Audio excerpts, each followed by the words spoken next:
It is represented by ए, और हमारे पास जो एक्सेलरेशन होती है इसको हम लोग किस चीज से रिप्रेजेंट करते हैं,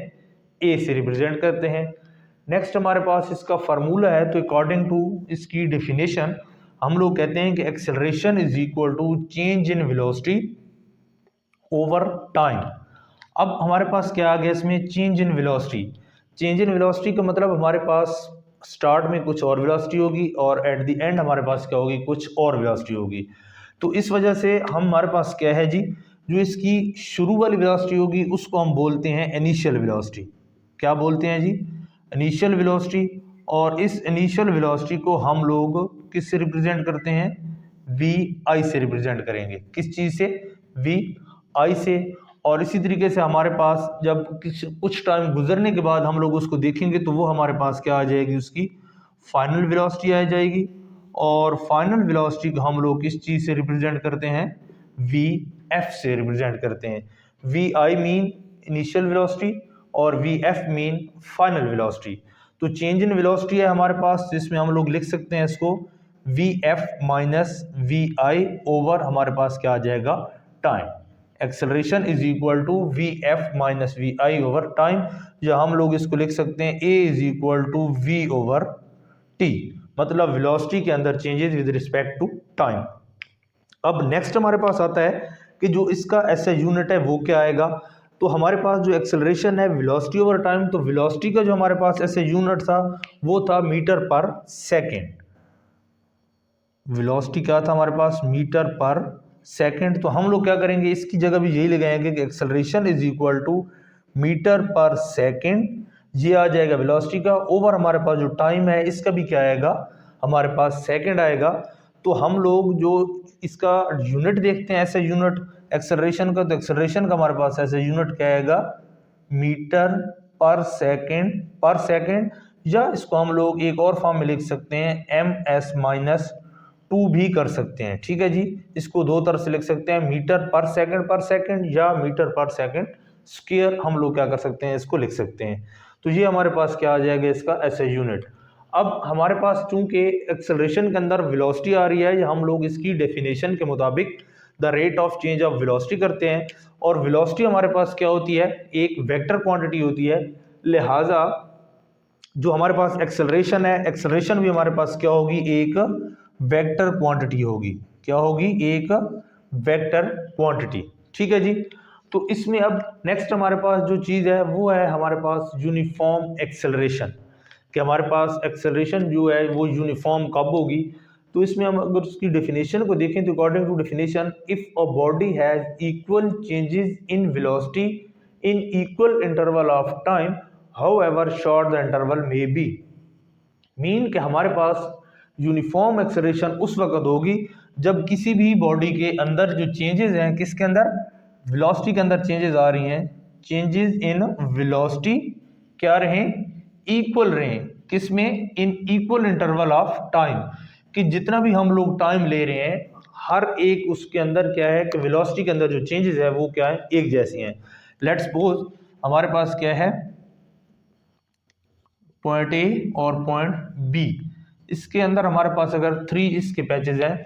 तो हमारे पास फर्स्ट उसके पैच के अंदर जो चेंज आ रही है वेलोसिटी में, सेकंड पैच के अंदर जो वेलोसिटी आ रही है इसके मतलब चेंज आ रही है वेलोसिटी के अंदर में, उसके अलावा थर्ड पैच के अंदर भी जो चेंजेस आ रही हैं वेलोसिटी के अंदर में, ये सब की सब क्या हों, अगर एक जैसी हों, फर्स्ट पैच के अंदर चेंज इन वेलोसिटी, सेकंड के अंदर, थर्ड के अंदर, तो क्या है सब में अगर एक जैसी चेंजेस होंगी तो हम लोग कहेंगे कि हमारे पास कौन सी जी एक्सेलरेशन है, वो है हमारे पास यूनिफॉर्म एक्सेलरेशन। अब हमारे पास एक्सेलरेशन मजीद 2 टाइप्स इसकी होती हैं, एक होती है, एक को कहते हैं हम लोग पॉजिटिव एक्सेलरेशन और दूसरी को हम लोग बोलते हैं नेगेटिव एक्सेलरेशन। अब अगर हम लोग पॉजिटिव एक्सेलरेशन को देखें तो पॉजिटिव एक्सेलरेशन के अंदर इफ इट वेलोसिटी इंक्रीज, मतलब जिस बॉडी की हम लोग एक्सेलरेशन देख रहे हैं अगर उसकी वेलोसिटी इंक्रीज हो रही है, इंक्रीज विद टाइम, अगर वो क्या कर रही है, इंक्रीज कर रही है टाइम से, मतलब टाइम गुजरता जा रहा है तो वो इंक्रीज होती जा रही है, तो क्या होगी, and direction of acceleration is same in which a body is moving without change in its direction. हमारे पास बॉडी मूव भी कर रही है उसकी जो एक्सेलरेशन है वो क्या है, उसकी सेम है, या वेलोसिटी जो है वो जिस उसके अंदर डायरेक्शन के अंदर वेलोसिटी है उसी के अंदर हमारे पास एक्सेलरेशन है, और उसमें वो बॉडी जो है वो चेंज भी ना करे डायरेक्शन, तो हमारे पास क्या होगी, पॉजिटिव एक्सेलरेशन होगी। लेट्स सपोज हमारे पास कोई बॉल है और इस बॉल को क्या कर रहे हैं हम लोग, ऊपर से नीचे की तरफ उसको फेंक रहे हैं, तो जब वो नीचे आएगी तो टाइम के लिहाज से क्या होगी, जहां से अगर हम लोग किसी अब पोजीशन से हम लोग उसको छोड़ेंगे तो वो क्या करेगी, डाउनवर्ड मूव करना शुरू करेगी, और मूव करते करते फर्स्ट पॉइंट पर उसकी जो वेलोसिटी होगी वो कम होगी, लेकिन जो ही वो नीचे मूव करेगी तो उसकी वेलोसिटी क्या करती जाएगी, इंक्रीज करती जाएगी। मीन के फर्स्ट सेकंड के अंदर हमारे पास उसकी वेलोसिटी जो थी वो कम थी, फर्स्ट सेकंड में उसकी वेलोसिटी कम थी, लेकिन एज वो डाउनवर्ड मूव करेगी तो मूवमेंट के दौरान उसकी जो वेलोसिटी है वो क्या कर जाएगी, इंक्रीज कर जाएगी, बढ़ जाएगी। ठीक है, तो मीन के हमारे पास टाइम के लिहाज से उसकी जो वेलोसिटी है या उसकी एक्सेलरेशन है वो क्या कर रही है, बढ़ रही है। ठीक है, तो हम लोग क्या कह सकते हैं कि जब कोई बॉडी ऊपर से नीचे मूव करती है तो उसकी वेलोसिटी क्या होती है, इंक्रीज होती है टाइम के लिहाज से, लिहाजा इसको हम कह सकते हैं कि हमारे पास कौन सी ये वेलोसिटी एक्सेलरेशन है, पॉजिटिव एक्सेलरेशन। इसी तरीके से हमारे पास नेक्स्ट जो है वो नेगेटिव एक्सेलरेशन है। नेगेटिव एक्सेलरेशन की डेफिनेशन के मुताबिक if velocity of a body is decrease with time and direction of acceleration is opposite to the direction in which body is moving, और उसकी जो डायरेक्शन है वो क्या है, ऑपोजिट है किसके, जिधर बॉडी क्या कर रही है, जिस डायरेक्शन के अंदर मूव कर रही है। इसकी एग्जांपल हम लोग यूं लेते हैं कि हम लोग की कोई भी बॉल है, कोई भी बॉडी है, उसको क्या करते हैं, मूव करते हैं, मतलब कोई बॉल है, मैंने उसको क्या किया, नीचे से ऊपर की तरफ जब फेंकूंगा तो वो क्या करेगी, उसकी डायरेक्शन अपवर्ड होगी, लेकिन फर्स्ट सेकंड के अंदर जो स्टार्ट के अंदर उसकी जो स्पीड होगी वो क्या होगी, ज्यादा होगी। जैसे जैसे वो ऊपर मूव करेगी तो उसकी वेलोसिटी क्या होती जाएगी, डिक्रीज होती जाएगी, कम होती जाएगी, और एक पॉइंट ऐसा भी आएगा जहां पे वो चीज रुकेगी और विद इन नैनो सेकेंड रुक के दोबारा क्या करना शुरू कर देगी, वो डाउनवर्ड मूव करना शुरू कर देगी। मीन कि जब वो बिल्कुल अपने लोएस्ट पॉइंट पे थी, हमने उसको ऊपर फेंका तो उसकी वेलोसिटी ज्यादा, जैसे जैसे वो ऊपर मूव करेगी तो उसकी वेलोसिटी क्या कर जाएगी, डिक्रीज करती जाएगी। ठीक है, तो इसमें भी क्या है, if velocity of a body is decrease, कि जब हमने ऊपर फेंका तो इसकी वेलोसिटी क्या हो गई, डिक्रीज हो गई, and direction of acceleration is opposite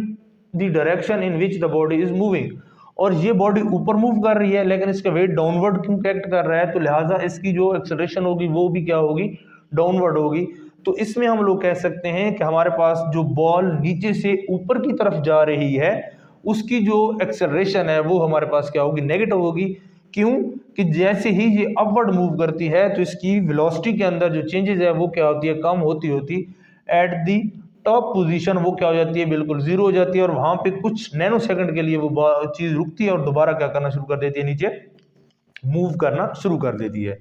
तो हम लोग नीचे से ऊपर फेंकी हुई बॉल की जो मूवमेंट है, जो उसकी जो एक्सेलरेशन है, उसको हम लोग क्या कर सकते हैं कि जी हमारे पास क्या है, नेगेटिव एक्सेलरेशन की एक एग्जांपल है। ठीक है जी, उसके अलावा हम लोग नेगेटिव एक्सेलरेशन को क्या करते हैं,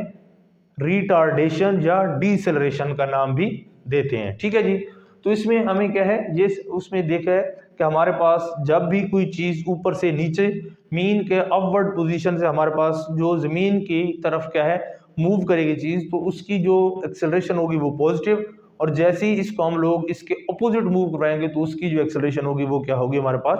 नेगेटिव होगी। ठीक है जी, तो उम्मीद है